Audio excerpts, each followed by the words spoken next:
The University of Maryland found that compared to the early 2000 essay, twice as many trees are being destroyed by fires. That's 3 million more hectares of forest. That's an area as large as Belgium, about the size of 16 soccer fields every minute. 2021 was supposed to be very bad. We lost 9.3 million hectares of tree cover. In 2019 there were intense and long-lasting fires, even at the Arctic Circle, in areas like Siberia, Alaska, Greenland and Canada. But how do these fires start, and why is it getting worse and worse? Remember the inferno in Los Angeles? It took weeks before the fire could be brought under control. But no matter how big the fire may have been, many people started to have some doubts. Just like in 2023 during the fire disaster in Hawaii. Back then, the Hawaii disaster was blamed on climate change, and now they're taking the same approach. Dry vegetation favors the unpredictable and eerie spread of fire. This, combined with the winds that reach high speeds, makes the spread difficult to control. Then as now, something different is assumed beyond the mainstream. More and more skeptics are now talking about deliberate arson. It's almost unspeakable, that's how terrible it would be. Take a look at this live fire map from National Aeronautics and Space Administration. Here you can track where fires are currently burning around the world. Seeing this big wide Earth on a small map with red dots that are supposed to signal a major danger certainly doesn't bring back any pleasant memories for us. But if things continue like this, it will actually become more and more life-threatening for all living beings. Air quality, agriculture, society, economy, and other areas are affected by this danger. Is there really a danger when fires occur naturally on Earth, always being propagated as caused by man-made global warming, or are fires actually being started artificially? What could be the purpose of deliberate arson? In this video, we will deliberately leave out possible motives of individuals such as arson out of revenge, greed, or other personal reasons. We are exclusively focusing on examining arson on a larger scale, meaning acts or strategies that could be carried out by organizations, institutions, or political actors.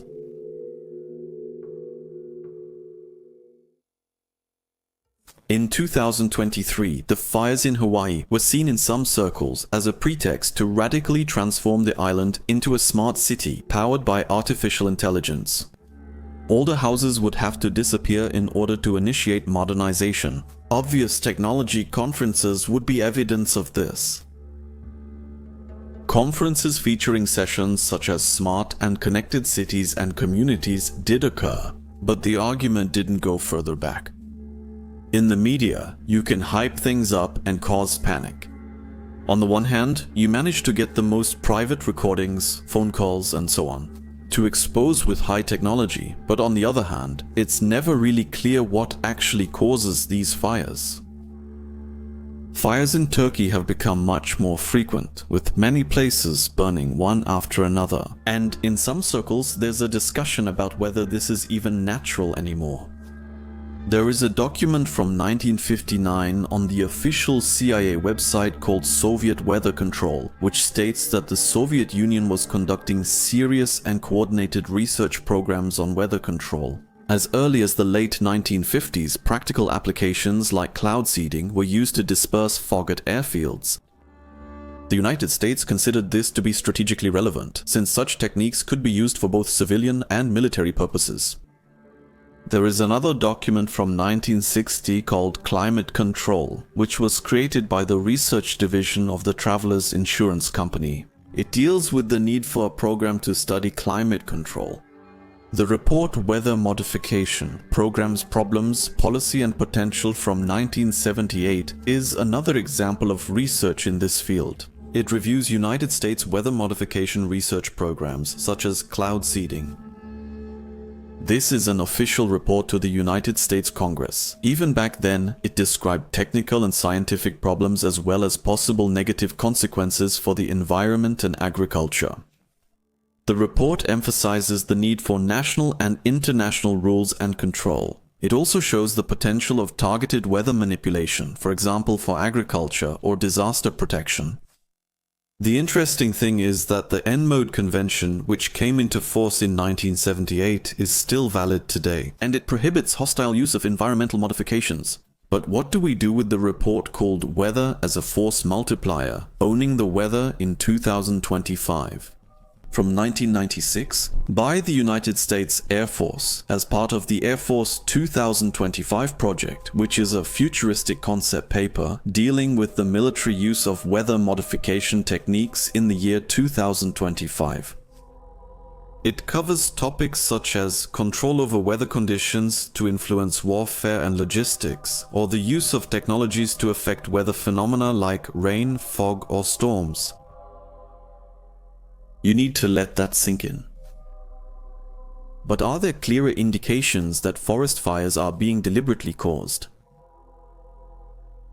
Here we have an official report called Forest Fire as a Military Weapon from the Advanced Research Projects Agency from 1970 to United States government agencies. It mentions that such fires can serve well as a military weapon before an impending war because forests are used for military purposes, among other things. So it's not just to be seen as a purely climatic threat, but it can also be a direct tactical move in a war. In 1987, the United States Department of Agriculture developed a laser ignition device that could be used for controlled burning in forests. This device used a kilowatt-class carbon monoxide to laser to create concentrated heat spots, which were used to ignite forest fire materials such as debris left after logging. That was over 35 years ago. What stage are we at now? Let that sink in. A technique for controlled and targeted arson. In 2014, National Aeronautics and Space Administration launched the Carbon Monitoring System, a comprehensive program to monitor carbon stocks in forests. The goal was to collect precise data on carbon storage in forests to improve climate models and better understand the impacts of deforestation and climate change.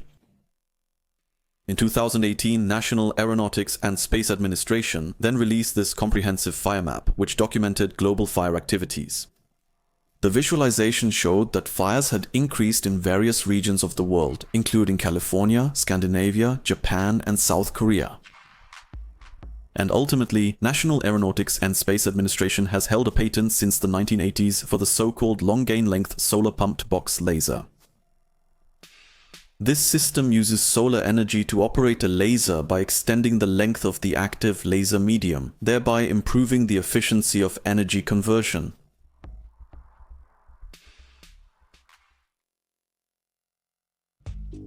All these facts are not meant to be slander. They are simply meant to make it clear that we should have been discussing these possibilities long ago. The technology to carry out such subtle attacks has long been available.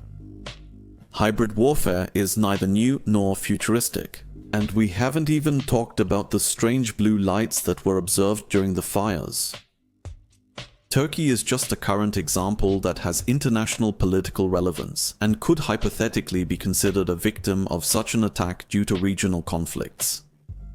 In the report, Drought Hotspots Around the World 2023-25, published by the United Nations Convention to Combat Desertification, Turkey is presented as one of the most vulnerable countries. According to this, 88% of Turkey's land area is threatened by desertification, and there is expected to be water scarcity by 2030. Some analysts disagree and believe that, under normal circumstances, the country would not reach this state so quickly. Nowadays, due to hybrid warfare, we have to distinguish between natural disasters and instruments of war. Unfortunately, we reached this point long ago and it's been mentioned many times here. This cover from Time magazine is remarkable, which, like The Economist, often creates controversial covers. All well and good. But what about the matches?